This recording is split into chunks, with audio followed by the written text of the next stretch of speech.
오늘은 예수님의 자기소개라는 제목으로 공부해 보도록 하겠습니다. 주로 요한복음 5장에 관한 내용인데요.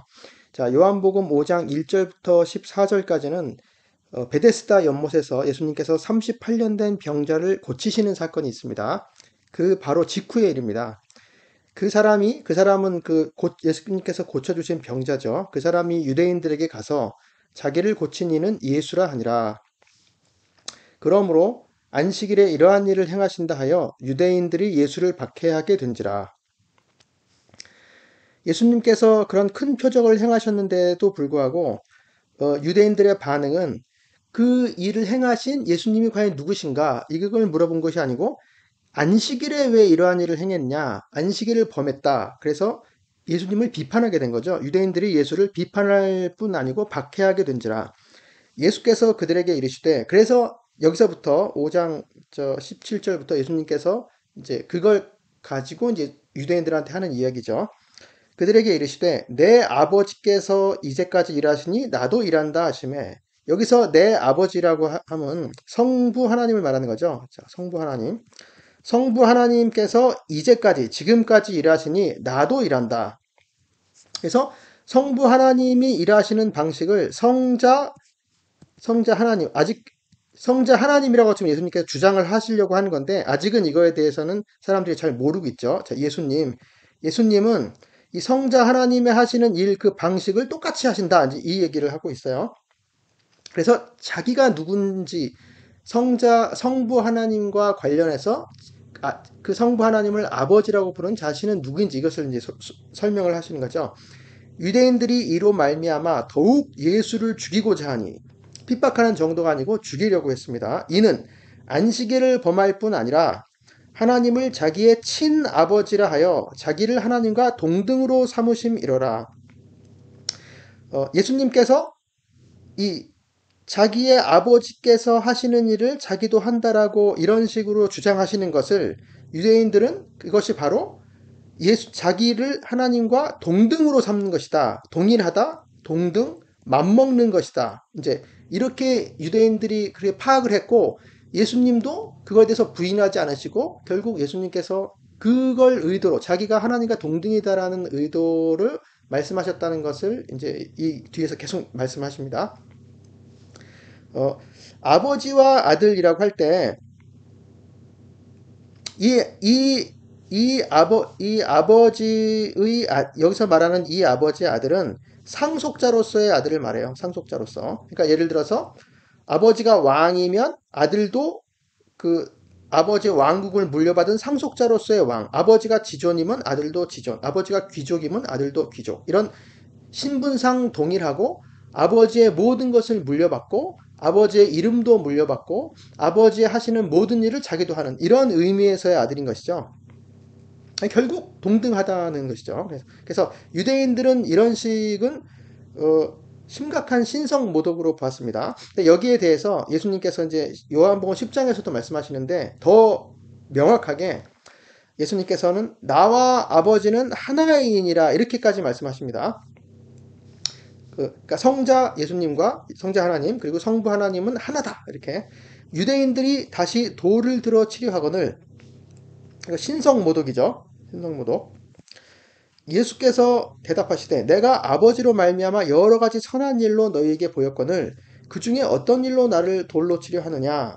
유대인들이 대답하되 선한 일로 말미암아 우리가 너를 돌로 치려는 것이 아니라 신성 모독으로 인함이니 내가 사람이 되어 내가 사람이면서 자칭 하나님이라 함이로라. 내 자신을 하나님으로 만든다. 내 자신을 네가 하나님으로 만들고 있다. 이렇게 하나님과 동등된다. 자칭 하나님이다. 하나님으로 자신을 하나님이라고 만든다. 이 모든 것들 이렇게 유대인들이 파악을 했는데 예수님은 정확히 그런 의도로 말씀하신 것입니다. 부인하지 않으셨죠, 결코. 그리고 자, 오늘 본문으로 돌아와서 그러므로 예수께서 그들에게 이르시되 내가 진실로 진실로 너희에게 이르노니, 자, 여기 이제 예수님께서 중요한 말씀을 하실 때 하시는 이제 관습적인 표현이죠. 진실로 진실로, 이걸 히브리어로 아멘, 아멘. 아멘, 아멘. 내가 너희에게 말하노라. 아들이 아버지께서 하시는 일을 보지 않고는 아무것도 스스로 할 수 없나니 아버지께서 행하시는 그것을 아들도 그와 같이 행하느니라. 자, 이것을 얼핏 들으면 아들은 아버지께서 하시는 일을 보지 않고는 아무것도 자기로부터 스스로 할 수가 없구나. 그래서 아버지와 아들이 있으면 아버지가 훨씬 능력이 크고 아들은 거기서 모자라는구나. 뭐 이런 식으로 얼핏 생각할 수 있는데 실제로는 그렇지가 않아요. 여기서의 의도는 아들이 아버지보다 못하다는 의미가 아니고 아들은 아버지의 모든 것을 따라한다. 똑같이 동일하게 모자라다는 것이 아니고 동일하게 따라한다. 동일하게 따라한다. 동일하게 할 권리가 있다. 권리와 권세가 있고 또 어떤 게 숨겨져 있냐 하면 아들은 아버지의 모든 일에 대해서 순종한다. 뜻이 뜻을 순종하고 뜻이 아예 동일하다. 아버지의 뜻과 아들의 뜻이 동일하다. 이런 걸 나타내는 것입니다. 아버지께서 행하시는 그것들을 아들도 그와 같이 행하느니라. 그는 이제 아버지죠. 아버지께서 행하시는 그것들을 아들도 그와 똑같이 행하느니라. 그와 같이. 그러니까 여기서 동등하다는 의미죠. 아들이 아버지에 비해서 떨어진다는 의미가 아니고 동등하다는 의미로 계속 말씀하십니다. 아버지께서 아들을 사랑하사 자기가 행하시는 것을 다 아들에게 보이시고 또 그보다 더 큰 일을 보이사 너희로 놀랍게 여기게 하시리라. 아버지와 아들의 관계, 아버지는 아들을 사랑하시고 그리고 자기가 행하시는 모든 것들을 다 아들에게 보이신다. 그러니까 아버지의 뜻이 아들의 뜻과 동일하고 아버지는 아들에게 숨기는 것이 하나도 없고 아들은 아버지와 동일한 모든 일을 할 수 있다. 결국 동등된다는 얘기, 동일하다는 얘기죠. 또 또 그것들보다 더 큰 일을 보이사 더 큰 일, 너희로 놀랍게 여기게.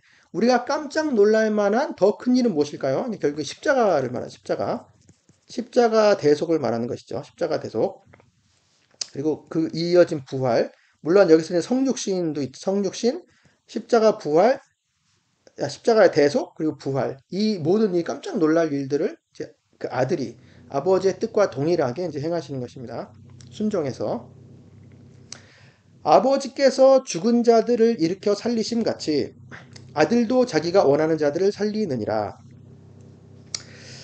이제 생명에 관한 이야기인데요. 죽은 자들을 일으켜 살리신다 하는 것은 이제 생명을 만들어 주신다 이런 뜻입니다. 직역하면 생명을 만들어 주다. 아버지께서는 죽은 자들에게 생명을 일으키시고 생명을 만들어 주십니다. 그와 같이 아들도 그가 원하는 자들을 살리느니라. 생명을 만들어 주는 똑같습니다. 자, 여기 이제 좀 중요한 구절인데요. 여기서의 죽은 자들은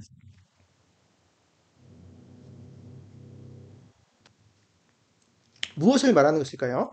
여기서의 죽은 자들은 이제 문맥상 뒤를 보면 알 수 있겠지만 영적으로 죽은 자들을 말하는 것이죠. 영적 사망. 영적으로 죽은 자들에게 생명을 만들어 주는 것입니다. 즉 구원의 일이죠. 구원과 영생, 자녀됨. 자, 요거를 이 일을 십자가 대속이라는 놀라운 일을 통해서 이제 아들도 이제 이렇게 한다 이 얘기죠. 이제 뒤에 쭉 계속 나옵니다. 아버지께서 아무도 심판하지 아니하시고 심판을 다 아들에게 맡기셨으니 아버지께서는 아들에게 심판의 권세를 주셨습니다. 이는 모든 사람으로 아버지를 공경하는 것 같이 아들을 공경하게 하려 하심이라. 그래서 공경하는 것이라고 하는 건 영예를 돌리다. 자, 영예를 돌리다. 영예를 돌리다, 즉 영광을 돌리다라는 뜻입니다. 그러니까 사람은 마땅히 하나님께 영광을 돌려야 되죠. 그 누구나 알고 있습니다. 그런데 이 사람이 하나님께 마땅한 영광을 돌리는 것과 똑같이 아들을 공경하게, 아들에게 영예를 돌리게 하려 하십니다. 이게 하나님의 뜻인 거죠.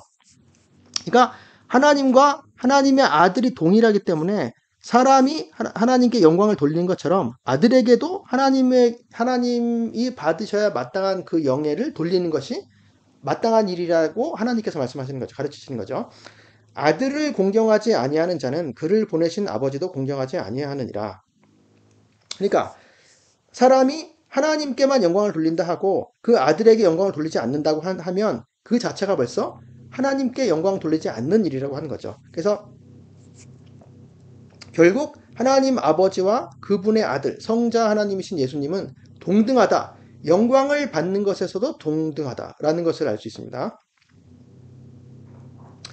내가 진실로 진실로 너희에게 이르노니, 자, 또 중요한 말씀 하시는 거죠. 내 말을 듣고 또 나 보내신 이를 믿는 자는 영생을 얻었고 심판에 이르지 아니하나니 사망에서 생명으로 옮겼느니라. 자, 이거 이제 외우는 구절이죠. 이 구절은 내 말을 듣고 나 보내신 이를 믿는 자, 즉 믿는 자, 내 말을 듣는다고 하는 건 듣고, 자, 듣고 믿는 것이, 듣고 믿고 순종하는 것을 말하죠. 듣고 믿고 순종.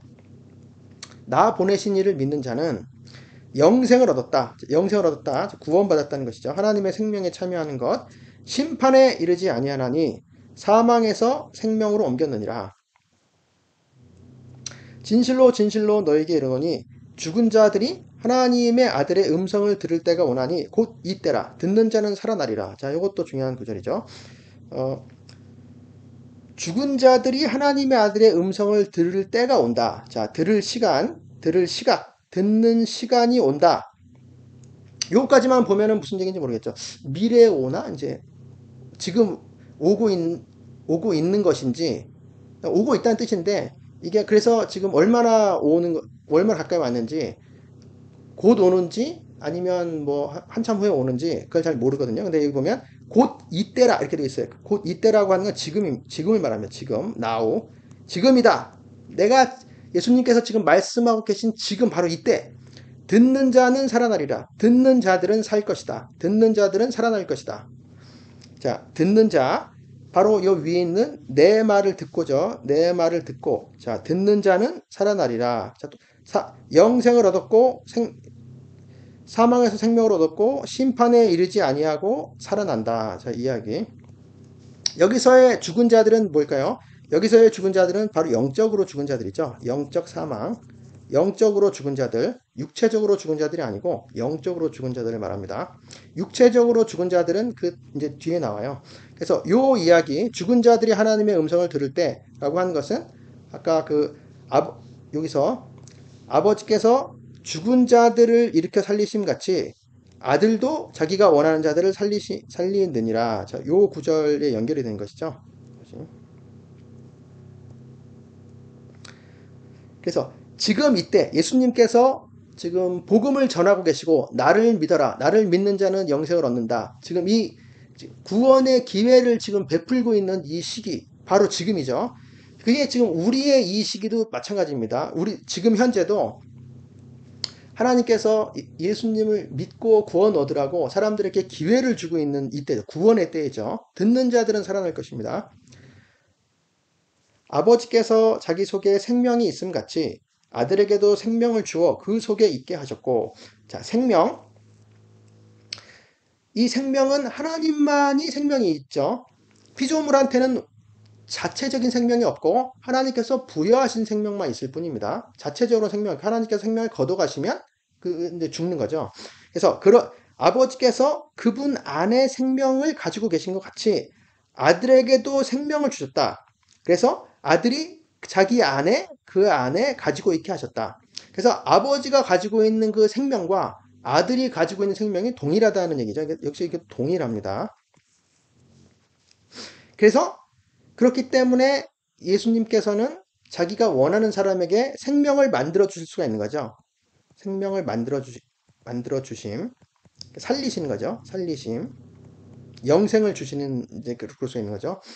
그리고 또 인자됨으로 말미암아 심판하는 권한을 주셨느니라. 자, 이것도 인자됨으로 말미암아 심판하는 권한을 하나님께서, 그러니까 성부 하나님께서 성자 하나님 즉 예수님에게 주셨습니다. 그 권한을 심판권을 주셨습니다. 자, 인자됨으로 말미암아라는 게 뭘까요? 이게 이제 인자는 사람의 아들이죠. 사람의 아들.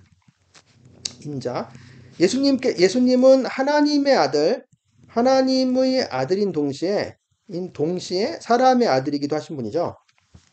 그래서 요 사람의 아들이라는 말만 가지고 이것을 해석을 한다면 예수님께서 하나님이시만 사람의 아들로 오셨습니다. 즉 사람이 되신 거죠. 성육신 하신 거죠. 아까도 말했지만 성육신 하신 사람이 되셨기 때문에 십자가에서 고난을 받고 이제 죽으실 수 있는 거죠. 죽으심. 그리고 그 다음에 이제 부활하셔서 승천하시고 하나님 우편에 앉아 계시죠. 이게 바로 인자됨입니다. 이 인자됨. 예수님의 사람의 아들 되심. 이런 큰 일들을 하나님께 성자 하나님이신 예수님께서 하셨기 때문에 하나님 아버지께서 그분께 심판하는 권한을 주신 것입니다. 처음부터 이것이 하나님의 뜻이었죠. 아버지의 뜻이었죠. 자, 두 번째는 사람의 아들의 이제 신학적 의미인데 이것은 이제 그 다니엘서 7장에 보면 인자 같은 이가 나오죠. 인자 같은 이.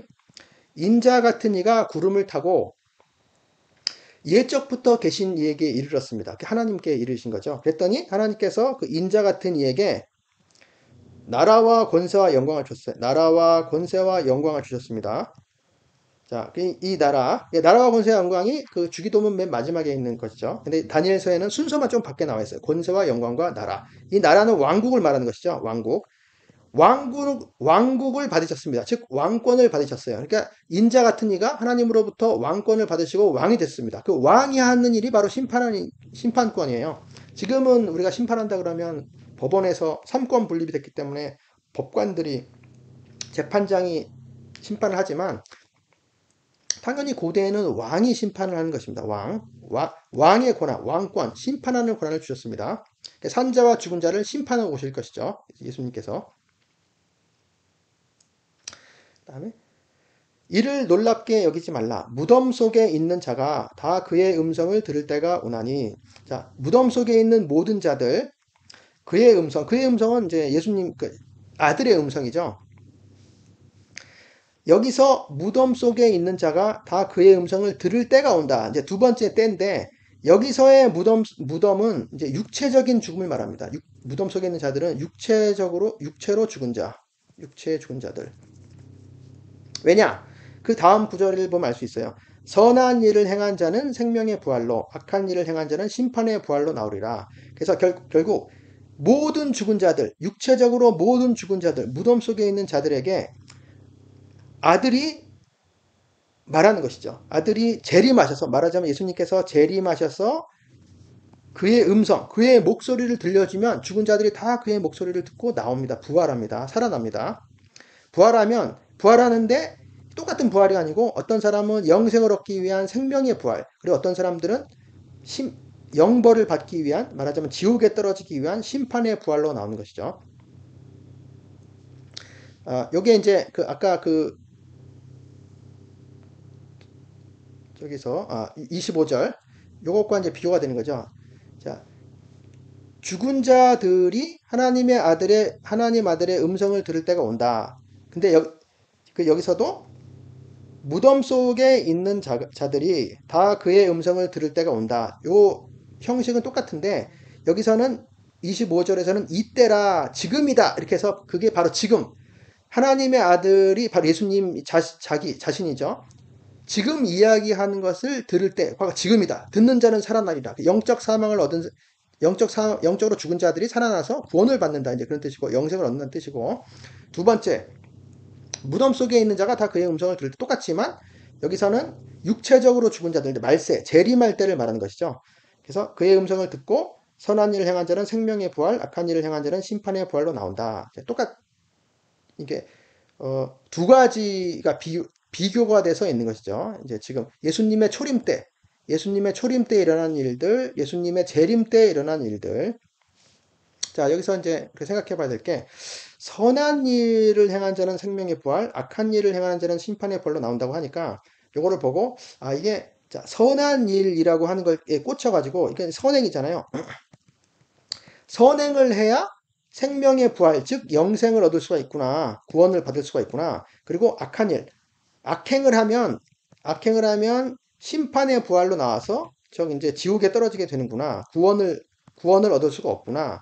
그래서 선행을 결국 해야지 구원을 받는 건가? 이제 이렇게 생각할 수가 있어요. 왜냐하면 이 선한 그러니까 우리가 이 구절을 보고 딱 그렇게 생각을 하는 이유가 이것이 사람들의 보통 생각 사고 체계에 맞기 때문에 그래요. 우리가 공짜로 죄인임에도 불구하고 죄를 그냥 공짜로 다 용서를 받고 물론 이제 예수님의 피로 용서를 받고 구원을 받아 하나님의 자녀가 된다. 이런 은혜는 이해할 수가 없거든요. 받아들이기가 어렵습니다, 사실 이 자체가. 그래서 자꾸만 이 선행을 여기서도 요한복음에서도 선행을 해야 구원을 받는구나. 믿음으로만 구원을 받는 게 아니구나. 이렇게 생각을 할 수가 있는데 사실은 그렇지 않아요. 이게 여기서 선한 일이라고 하는 것은 사실은 선한 일이라고 하는 것은 하나님이 원하시는 일이라고 하는 거죠. 하나님께서 원하시는 일. 하나님께서 원하시는 일은 뭘까요? 물론 선행도 있죠. 우리가 생각하는 선행, 뭐 착한 일을 한다, 이웃에게 착한 일을 하고 구제하고, 뭐 이렇게 나쁜 짓 하지 않고, 뭐 어려운 사람 도와주고, 그런 것들이 선행인데, 하나님께서 원하시는 일들은, 말하자면 이걸 여러 가지가 있지만, 여기서 이제 정리를 해보면, 율법이 이걸 정리해주죠. 율법에서는 하나님이 원하시는 일이 뭐냐? 한마디로 말해서, 하나님 사랑, 하나님을 사랑하는 일과 이웃을 사랑하는 일, 이웃 사랑의 일이다. 그래서 이제 이웃 사랑의 일에 이제 우리가 아는 선행이 포함이 되는 것이죠. 근데 하나님 사랑의 일도 있잖아요. 근데 이제 문제는 뭐냐? 율법이 말하는 대로 하나님 사랑, 이웃 사랑을 우리가 실천해서는 하나님의 기준에 이르지 못하기 때문에 결국 구원을 받을 수가 없습니다. 이게 이제 율법이 가르치는 것이에요. 구약 성경 전체가 우리에게 가르치는 것이 바로 그것이죠. 율법을 지켜서는 이게 좋은 것이긴 하지만 하나님 사랑과 이웃 사랑이 율법을 지켜서는 구원받을 수가 없다. 그러면 하나님의 원하시는 일이 무엇이냐? 이 문맥 전체를 보면 믿어라예요. 결국 예수님을 믿어라. 하나님께서 보내신 자, 아버지께서 보내신 그 아들을 믿어라. 하나님께서 원하시는 일을 믿는 일입니다. 믿는 일. 아들을 믿는 일. 하나님께서 보내신 아들을 믿는 일, 영접하는 일, 받아들이는 일입니다. 그게 바로 여기서 말하는 문맥상 선한 일이죠. 아들을 받아들이는 자, 아들을 받아들임, 믿음, 아들을 받아들임, 믿음, 아들을 믿고 순종함, 그리고 아들에게 영광을 돌림, 영광 돌림. 여기 나온 모든 것들이 바로 이 선한 일이죠. 그럼 악한 일은 무엇이냐? 지금 이 유대인들이 예수님께 대항해서 예수님을 욕하고 핍박하고 죽이려 하고 대항하고 하나님의 아들을 영접하지 않냐는 이 모든 일이 악한 일이죠. 결국에. 이게 나 혼자만의 생각인가요? 그게 아닌 것이, 자, 여기서 볼게요. 요한복음 전체, 사도 요한이 요한복음을 쓰면서 요한복음의 기록 목적을 거의 맨 마지막 장, 이제 21장, 요한복음 21장까지 있는데, 20장 31절 마지막 절에서 그걸 써놨거든요. 그 전절부터 보면 예수께서 제자들 앞에서 이 책에 기록되지 아니한 다른 표적도 많이 행하셨으나, 오직 이것을 기록함은, 그러니까 지금 요한복음을 기록 목적이죠. 너희로 예수께서 하나님의 아들 그리스도이심을 믿게 하려 하며 또 너희로 믿고 그 이름을 힘입어 그 이름 안에서 생명을 얻게 하려 함이라. 자, 영생, 이게 바로 생명을 얻는 것이 생명을 가진다. 영생, 구원을 말하는 것이죠. 이 거듭남을 통해서, 믿음을 통해서, 믿음이죠. 믿고 생명을 얻게, 믿고 구원을 받으라, 믿고 영생을 받으라. 그럼 그게 바로 심판에 이르지 않는 것이죠. 않는 것이죠. 생명의 부활로 나오는 것이죠. 생명의 부활. 자, 이게 확연하게 이렇게 나와 있고요. 기록 목적에. 그리고 예수님께서 이제 뭐가 하나님의 일이냐? 뭐가 선한 일이냐? 선한 일. 선한 일은 즉 하나님의 일이죠. 하나님의 일. 예수님께서 이제 직접 말씀하신 게 있습니다. 6장, 요한복음 6장은 이제 오병이어 기적 이후에 유대인들과 이야기하시는 것인데, 썩는 양식을 위하여 일하지 말고 영생하도록 있는 양식을 위하여 하라. 그러니까 없어지는 음식을 위해서 일하지 말라. 그리고 영생토록 있는 양식을 위해서 일해라. 이 양식은 인자, 즉 예수님 자신이 너희에게 주리니 인자는 아버지 하나님께서 인치신 자니라. 그랬더니 유대인들이 묻되 우리가 어떻게 하여야 하나님의 일을 하오리까? 그러니까 우리가 무엇을 하여야 됩니까? 하나님의 일들, 우리가 하나님의 일들을 하려면, 하나님의 일들을 일하려면 무엇을 해야 됩니까? 이렇게 물어봤을 때 예수께서 대답하여 이르시되 하나님께서 보내신 일을 믿는 것이 하나님의 일이니라. 이렇게 명확하게 말씀하셨어요. 하나님께 보내신 이, 즉 인자죠. 예수님이죠. 자, 예수님을 믿는 것이 바로 하나님의 일이다. 그러니까 이 선한 일, 이게 복음의 선한 일이죠. 이 복음을 따르는 일이죠. 복음을 따르고, 복음에 순종하는 일. 복음에 순종하는 이 선한 일이 없으면 아무리 사람이 자기가 착한 일을 하고 이웃에게 구제를 하고 뭐 좋은 것을 많이 베풀지라도 절대 구원을 받을 수 없습니다. 복음에 순종하지 않으면 사람이 제 아무리 자기가 의롭다 할지라도 구원을 받을 수가 없어요. 그것이 하나님의 뜻이죠.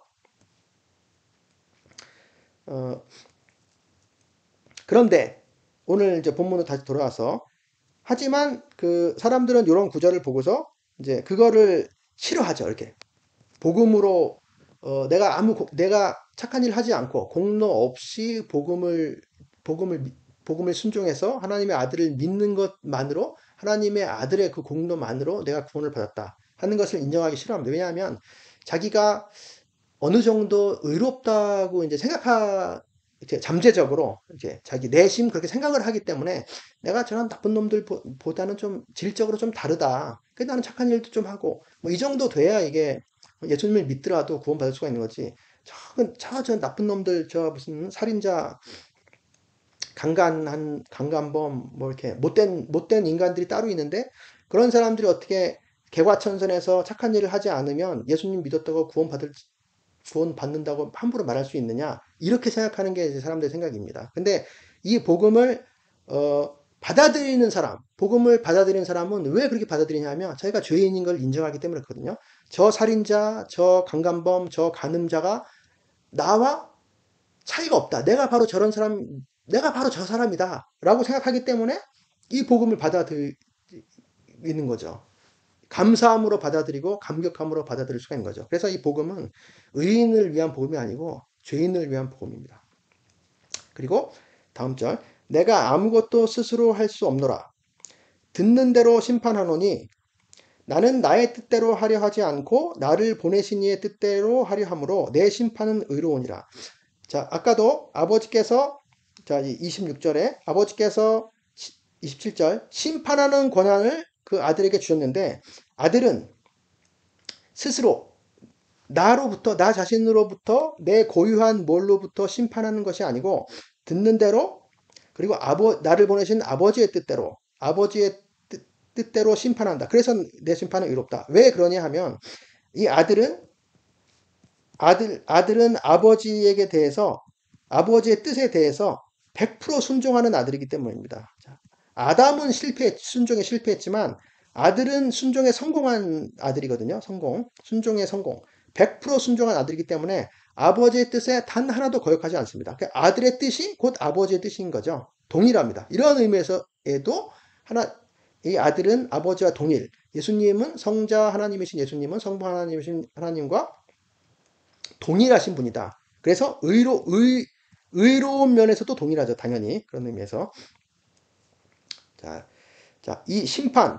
그러니까 우리가 또 흔히 이제 예수님은 구원자이시고 사랑하시고 사람들을 이렇게 도와주시는 걸 좋아한다고 생각하지 심판하는 거에 대해서는 이제 싫어하거든요. 왜냐하면 심판은 지옥불에 던져놓고 이렇게 배제하고 차별하고 뭔가 다른 사람들한테 나쁜 것을 행하는 거기 때문에 이런 것을 생각하기 싫어하는데 특히 예수님과 관련해서 예수님은 그것에 대해서 전혀 이렇게 입에 발린 소리를 하지 않으십니다. 당연히 심판, 아버지께서 심판하시는 분이시고 아버지께서는 그 심판을 아들에게 모두 맡기셨고 그래서 결국에 아들은 아버지의 뜻대로 모두를 심판합니다. 그래서 아까 나온 것처럼 생명의 부활로 나와서 영생을 얻을 사람들이 있고 그리고 어,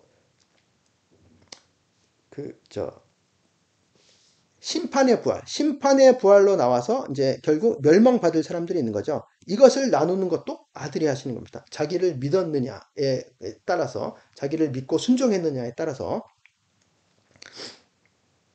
자, 요 심판에 대해서도 이제 그 요한복음에 이제 있는데요.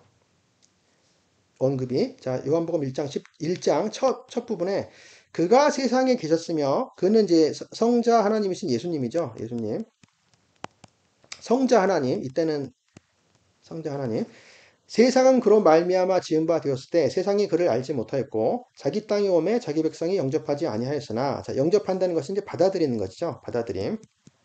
받아들임. 여기서는 이제 넘겨받음 이렇게 번역할 수 있습니다. 넘겨받음, 전해받음. 그러니까 영접하는 자, 받은 자, 그분을 받은 자, 곧 그 이름을 믿는 자, 받은 자, 영접하는 자가 바로 믿는 자죠. 하나님의 자녀가 되는 권세를 주셨으니, 자, 이것은 영생이고, 구원이고, 거듭남이고, 이는 혈통으로나 육정으로나 사람의 뜻으로 나지 아니하고 오직 하나님께로부터 난 자들이니라. 하나님께로부터 태어난 자죠. 태어난 자, 하나님으로부터 나아진 자. 그리고 우리가 잘 아는 말씀 요한복음 3장 16절 하나님이 세상을 이처럼 사랑하사 독생자를 주셨으니 이는 그를 믿는 자마다 믿는 모든 자마다 멸망하지 않고 영생을 얻게 하려 하심이라. 하나님이 그 아들을 세상에 보내신 것은 세상을 심판하려 하심이 아니로 그로 말미암아 세상이 구원을 받게 하려 하심이라. 이게 예수님께서 오신 목적입니다. 초림의 목적이에요. 그래서 예수님은 구원자이신데 왜 심판하려 하심이 아니고 구원받게 하려 하심이냐? 초림의 목적이. 왜냐하면 구원받을 자와 심판받을 자가 나눠지는데 예수님은 구원하러 오셨잖아요. 그럼 심판은 뭐냐? 그를 믿는 자는 심판을 받지 아니하는 것이요. 믿지 아니하는 자는 하나님의 독생자의 이름을 믿지 아니하므로 벌써 심판을 받은 것이니라. 이게 명확하죠. 심판을 받는 이유는 믿지 아니하기 때문에 그렇습니다. 하나님의 아들을 믿지 아니하기 때문에 심판받은 것입니다. 그래서 예수님께서 이 땅에 성육신에서 오신 게 구원의 목적이다 하는 거는 왜냐하면 전 인류 자체가 심판 아래에 있었기 때문에 그래요. 죽었고, 영적으로 모두가 죽어 있고, 그리고 받게 운명 지어진 거, 결정된 거죠. 심판이 결정된 이런 상태의 전 인류에게 예수님께서 굳이 오신 이유는 이들 중에서 구원받을 사람을 뽑아내기 위한 것이죠. 그래서 예수님이 오신 것은 구원하려 하신 것입니다. 근데 심판은 믿지 않는 사람들은 다 심판을 받게 된 것이죠. 그래서 예수님의 구원과 심판에 대해서 예수님은 구원자인 동시에 심판자이시다. 뭐 심판 자체가 이제 왕이 하시는 일이고 심판 자체가 구원과 멸망을 이제 가르는 일 자체가 심판이죠.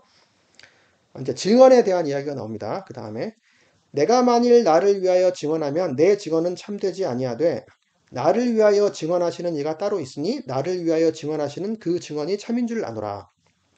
나를 위하여 증언하시는 이 따로 있는 분 누구죠? 성부 하나님이죠. 성부 하나님. 성부 하나님의 증언은 당연히 참이죠. 근데 그 전에 내가 나를 위하여 증언하면 내 증언은 참되지 아니하다. 참되지 아니할까요? 아닙니다. 실제로 예수님께서 자신에 대해서 증언하는 건 다 참입니다. 당연히. 예수님께서 이 세상 사람 예를 들어 50억 명이 예수님을 인정하지 않지만 예수님 혼자서 자신을 인정한다 해도 50억 명이 틀렸고 예수님의 말은 참이에요. 하지만 왜 이런 식으로 말씀하셨냐? 이것은 사람의 눈높이, 유대인들의 눈높이에 맞춰서 인간적으로 사람들이 하는 얘기로 해보자. 자기가 자기를 위하여 증언하면 그걸 신빙성이 있겠느냐? 너희들 생각에 그렇다 이 말이죠. 그러니까 사람들이 그렇게 생각하기 때문에 그래 사람들 입장에서는 그렇다. 하지만 나만 나를 증언하는 것이 아니고 하나님 아버지께서 나를 증언하신다. 그러니까 당연히 너희들은 나를 믿어야 된다. 이렇게 말씀하시는 거죠. 그러면서 요한 얘기가 나옵니다. 여기 요한은 세례 요한이죠. 너희가 요한에게 사람을 보내매 요한이 진리에 대하여 증언하였느니라. 자, 요한도 진리에 대하여 증언했어요. 그러나 나는 사람에게서 증언을 취하지 아니하노라. 다만 이 말을 하는 것은 너희로 구원을 받게 하려 함이니라. 자, 이걸 이해하기 위해서 요한이 무슨 증언을 했는지 볼게요. 유대인들이 요한이 세례를 주고 있으니까, 그리고 사람들이 많이 그를 따르니까 선지자로 생각하고 유대인들이 세례 요한에게 보냈죠. 사람들을. 당신이 누구냐? 당신 그리스도냐? 물어봤더니 요한이 대답하되 아니다. 나는 그리스도가 아니다. 나는 물로 세례를 베풀거니와 너희 가운데 너희가 알지 못한 한 사람이 섰다. 곧 내 뒤에 오시는 그이라. 예수님이죠. 나는 그의 신발끈을 풀기도 감당하지 못하겠노라. 나는 그의 신발끈을 풀었다 매었다 하는 그 노예의 직분에도 가치가 없는 자다. 그만큼 그분이 훌륭하신 분이라는 얘기죠. 귀하신 분. 이튿날 요한이 예수께서 자기에게 나오심을 보고 실제로 예수님을 보고 증언을 합니다. 이르되 보라 세상 죄를 지고 가는 하나님의 어린 양이로다. 우리의 모든 인류의 죄의 문제를 해결하실 분, 성경에서 이제 그 예언하신 바로 그분. 내가 전에 말하기를 내 뒤에 오는 사람이 있는데 나보다 앞선 것은 그가 나보다 먼저 계심이라 한 것이 이 사람을 가리킴이라. 약간 어려운 구절이긴 한데 내 뒤에 오는 사람이 나의 앞이 되셨다 이런 뜻이에요. 앞이 되셨다. 내 뒤에 오시는 분이 나의 앞이 되셨다. 왜냐? 그가 나보다 먼저 계심이라. 그가 나의 첫머리이셨기 때문이다. 원래, 이거 과거로 돼 있어요. 그러니까 그는 원래 나의 첫머리이셨기 때문이다. 자, 이게 이제 앞뒤 첫 머리. 자, 이런 거에 대해서 이제 순서, 시간의 의미도 있고요. 그 다음에 이제 어, 높낮이의 의미도 있죠. 높낮이로 먼저다. 먼저가 이제 더 귀한 분, 위대하신 분, 높은 분을 말하는 거죠. 나의 첫머리이셨다. 그분이. 나보다 으뜸, 나의 첫머리, 나의 으뜸이셨다. 물론 나보다 먼저 계셨다는 건 당연하고요.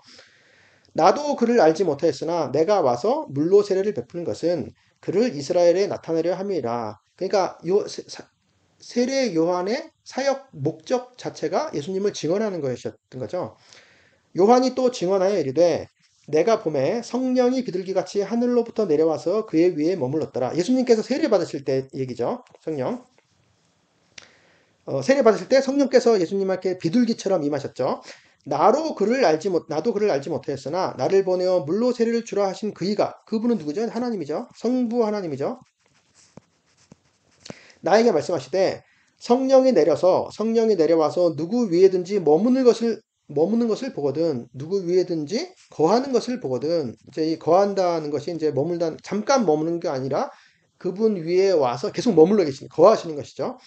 그가 곧 성령으로 세례를 베푸는 이인 줄 알라 하셨기에 그가 바로 성령으로 세례를 베푸는 이이다. 이렇게 원문은 그래요. 그게 누구죠? 예수님이죠. 내가 보고 그가 하나님의 아들이심을 증언하였노라. 즉 하나님의 아들이죠. 그가 하나님의 아들. 그래서 세례 요한도 예수님을 하나님의 아들이라고 증언을 했습니다.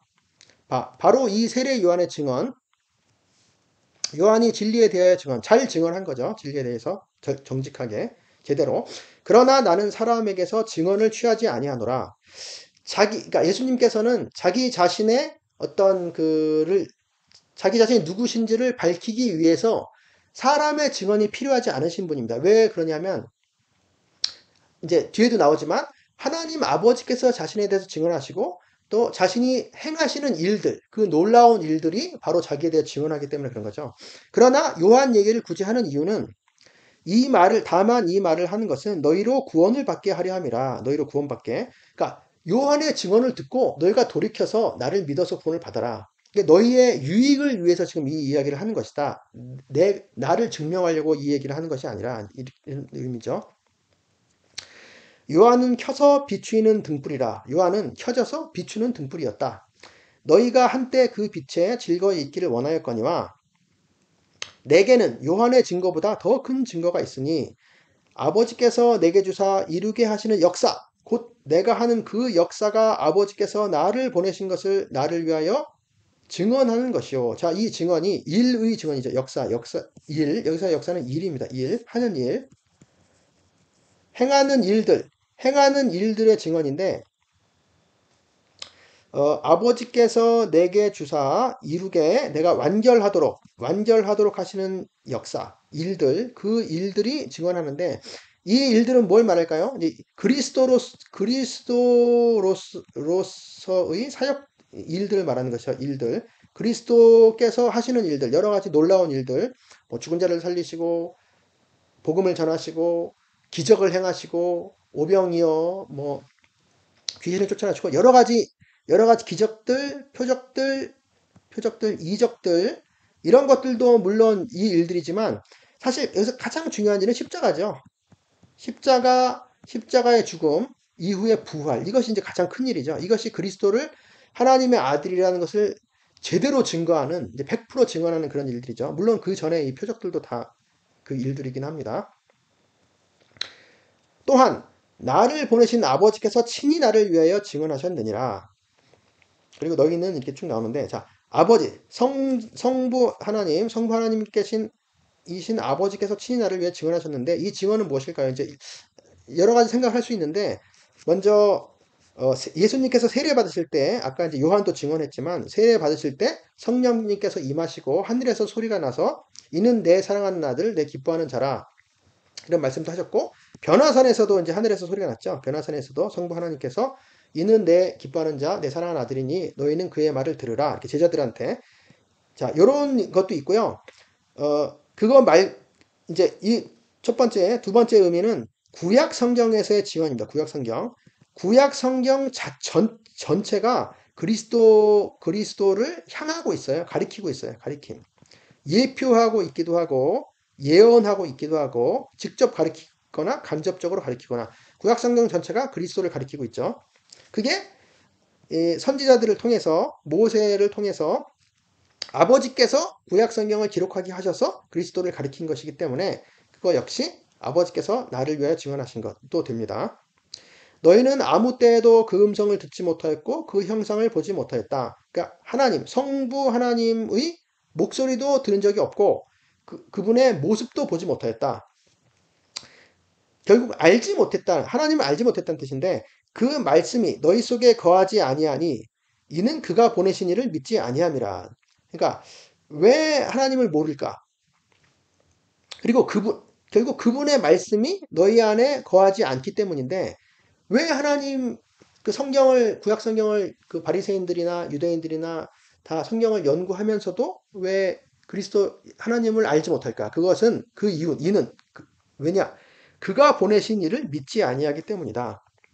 그가 보내신 이, 즉 예수님이죠. 성자 하나님이신 예수님을 믿지 않기 때문에 하나님도 알 수 없고 성경도 알 수 없습니다. 보기는 보아도 알 수 없습니다. 듣기는 들어도 듣지 못하고 알지 못하고 깨닫지도 못하고 예수님을 통해서만 하나님을 볼 수 있기 때문이죠. 성경도 마찬가지고요. 성경을 깨닫을 수 없습니다. 예수님을 모르면. 너희가 성경에서 영생을 얻는 줄 생각하고 성경을 연구하거니와 요건 좋은 일이죠. 요건 맞는 일인데 이 성경이 곧 내게 대하여 증언하는 것이니라. 자, 이 성경의 증언, 이게 바로 아버지의 증언이기도 하죠. 성경, 내게 대하여 증언한다. 그러나 너희가 영생을 얻기 위하여 내게 오기를 원하지 아니하는도다. 자, 영생 구원, 거듭남, 자녀됨, 이 모든 것을 성경에서 얻으려고 하는데 그러면서도 막상 그 성경이 가리키는 그리스도를 좋아하지도 않고 그를 믿으려고도 하지 않고 그에게 영접하거나 오기를 원하지 아니하기 때문에 영생도 하나님도 성경도 결국 모르게 되는 것이죠. 나는 사람에게서 영광을 취하지 아니하노라. 다만 하나님을 사랑하는 것이 너희 속에 없음을 알았노라. 지금 예수님께서 길게 이야기를 하시는 이유가 자신을 증명해서 사람들로부터 영광을 받고 떠받들려 하는 그런 목적이 아닌 거죠. 이건 진리를, 오히려 그게 아니고 사람들을 구원받게 하기 위한 것이죠. 믿고 구원받게 하기 위해서. 자신을 증명하기 위해서가 아니고 남들이 구원받게 하기 위해서 지금 이야기를 하시는 것입니다. 그래서 하나님을 사랑하는 것이 너희 속에 없음을 알았다.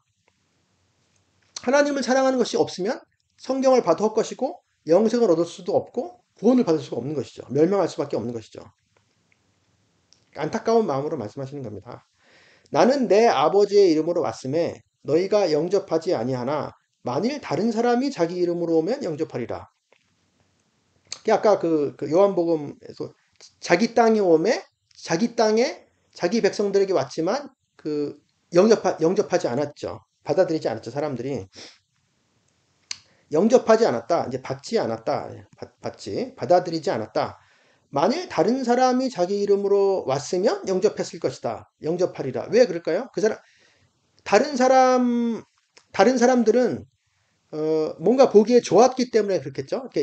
그 예수님은 뭔가 볼품도 없고, 뭐, 자격도 없는 것 같고, 뭐, 귀족도 아니고, 배운 것도 없는 것 같고, 뭔가 사람들의 이목을 끌 만한, 사람들이 좋아할 만한 그런 것들이 없었기 때문에 사람들이 무시했던 것이죠. 그리고 자기들의 마음에 맞는 그런 소리를 하지 않았기 때문에 또 그래요. 너희, 너희가 서로 영광을 취하고 유일하신 하나님께로부터 오는 영광은 구하지 아니하니 어찌 나를 믿을 수 있느냐? 어, 다른 사람이 자기 이름으로 왔다는 것은 사람들한테 솔깃한 이야기, 혹하는 이야기, 뭔가 끌리는 뭔가 그런 것들을 갖고 오기 때문에 사람들이 그를 이제 받아들이고 영접할 수가 있는 거죠. 그러니까 이단들이 보통 이제 그런 모습으로 오죠. 뭔가 솔깃한 것을 갖고 오죠. 너희가 서로 영광을 취한다. 서로로부터, 너희들 스스로로부터 이제 뭐 영광을 취하고 그것을 이제 원하는 거죠. 서로들에게 사람들로부터 얻어지는 영광. 그게 이제 자기가 이 사람 진짜로 원했던 거죠. 이 유대인들이. 우리도 마찬가지죠, 사실. 우리도 복음을 원하지 않고 사람들로부터 영광을 얻길 원하죠. 근데 유일하신 하나님께로부터 오는 영광은 구하지 아니한다. 자, 유일하신 하나님께로부터 오는 영광은 뭘까요? 사람의 영광이 아니고 하나님께로부터 오는 영광은 바로 하나님의 자녀됨의 영광이죠. 자녀의 영광. 하나님 자녀의 영광이고 거듭난 자녀, 거듭난 하나님 자녀의 영광, 상속자, 하나님의 상속자, 기업을 받을 상속자들의 영광이죠. 구원받은 자의 영광이죠. 바로 하나님 백성의 영광이죠. 백성의 영광. 이런 것들을 이런 것들을 이런 것들을 진정으로 구했다면 사람의 영광을 구하지 않고 진정 하나님께로부터는 영광을 구했다면 성경을 더 성경 속에 이 가리키는 그리스도를 보았을 것이고 그것을 하나님께로 간절히 구했을 것이고 자기 가슴을 치면서 그리고 예수님께서 오셨을 때 받아들이고 믿었을 것이다. 이제 그거죠. 어찌 나를 믿을 수 있느냐? 사람들의 태도 자체가 예수님을 받아들이거나 믿을 그런 태도가 아니고 서로 영광, 사람들의 영광을 취하는 데만 지금 혈안이 되어 있었다. 내심, 마음속으로는 그랬다. 이 말이죠. 자, 유대인들, 특히 이제 바리새인들은 이제 구약 성경의 서기관들, 구약 성경의 전문가임에도 불구하고 성경을 통달했음에도 불구하고 막상 구약성이 가리키는 그리스도가 왔을 때 하나님 아들이 왔을 때 알아보지 못했죠. 영접할지도 못했고 영접할 마음도 전혀 없었고 오히려 핍박하고 죽이려고 배척하고 없애버리길 원했던 것입니다. 그 배후에는 사람들의 영광을 처음부터 원하고 있었다. 내가 너희를 아버지께 고발할까 생각하지 말라. 너희를 고발하는 이가 있으니 곧 너희가 바라는 자 모세니라. 너희가 바라는 자, 그러니까 이 구약 성경을 읽으면서 우리는 모세의 제자요 이렇게 말을 하면서 율법을 잘 지키고 너희가 소망하는 자, 너희가 기대하고 소망하는 자, 모세가 나를 인정해 줄 것이다. 내가 율법을 잘 지켰다고 의로운 자라고 인정해 줄 것이다. 라는 기대를 가졌지만 오히려 그 모세가 너는 죄인이다. 이렇게 정죄할 것이다. 이 이야기죠. 고발할 것이다. 모세를 믿었더라면 또 나를 믿었을 것이다. 믿었으리니 이는 그가 내게 대하여 기록하였음이니라. 이건 뭔 말일까요?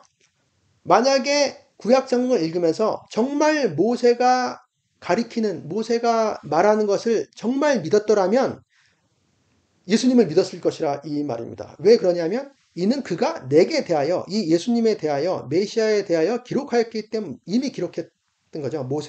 모세오경에 모세가 쓴 모세오경 여기도 보면 그가 내게 기록하였습니다. 예수님께서 모세오경을 의 저작권을 모세라고 인정해 주신 이제 그런 언급이죠.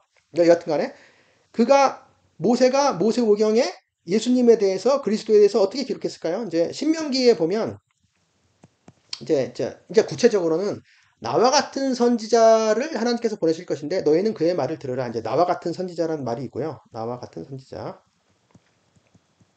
이거 말고도 모세오경 전체에서 예표로 그리스도를 가리킵니다. 그리스도 가리킴. 그러니까 예표. 그러니까 뭐냐면 예를 들어 성막 속에 담긴 그리스도, 그리고 제사법, 희생, 희생의 피, 속죄의 피, 그리고 어린 양, 유월절 어린 양도 있죠. 유월절 어린 양도 있고, 그다음 대속죄일 염소. 이런 모든 것들이 그리스도를 가리키고 있죠. 그래서 결국 모세는 그리스도에 대해 기록했던 것입니다. 그러나 그의 글도 믿지 아니하거든. 그는 모세죠. 모세의 글들, 즉 모세오경도 성경도 구약 성경도 믿지 아니하거든. 어찌 내 말을 믿겠느냐 하시니라. 이게 결국에 구약 성경을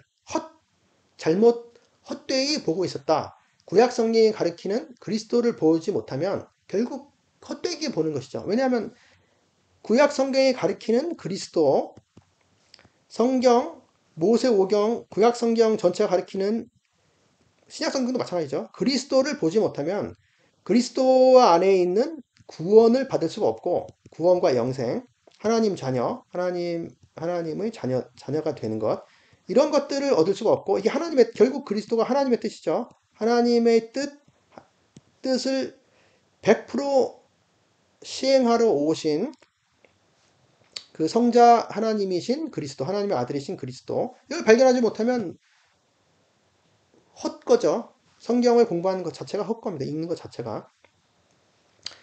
어, 그래서 예수님께서는 결국에 요한복음 5장 이제 길게 자신에 대해서 이제 소개를 하십니다. 자기 자신을. 그러니까 안식일 논쟁을 빌미로 해서 결국 안식일보다는 자기 자신에 대해서 이제 소개를 하시는데, 이제 하나님의 아들이죠. 하나님의 아들은 사람의 아들로서 이제 하나님의 뜻을 순종하고 완결하러 오신 하나님의 아들인데, 결국 하나님의 아들은 하나님과 동일하다예요. 하나님과 성부 하나님과 성자 하나님은 동일하다, 하나다, 이렇게 말씀하시는 겁니다. 영광에 있어서도 동일하고, 그래서 결국 나를 믿어라. 하나님의 아들을 믿으면 구원을 받고 심판에 이르지 아니한다. 그게 바로 성부 하나님의 뜻이다. 바로 그게. 그래서 안타깝게 생각하고 나를 배척하지 말고 나를 믿어서 구원을 받아라. 이것을 이렇게 가르쳐 주고 계십니다. 그리고 이 예수님께서 말씀하신 대로, 자기에 대해서 소개하신 대로 성자 하나님이신 예수님은 모든 일들을 다 마치시고 성공하시고 순종을 성공하시고 십자가에서 죽으시고 부활하시고 하나님 우편에 앉아 계시고, 또 약속하신 대로 두 번째로 이 땅에 오셔서 모든 죽은 자들을 다 살리셔서 선한 일을 행한 자, 즉 예수님을 믿은 자는 생명의 부활로, 영생의 부활로, 그리고 악을 행한 자, 예수님을 배척한 자, 믿지 않고 배척한 자는 심판의 부활로, 이제 이렇게 사람들을 살리시고 심판하시고 영원한 왕이 되실 것입니다. 우리도 그 예수님을 믿고 이 믿음에서 떠나지 말고 견고히 붙잡는 우리들이 되었으면 좋겠습니다. 감사합니다.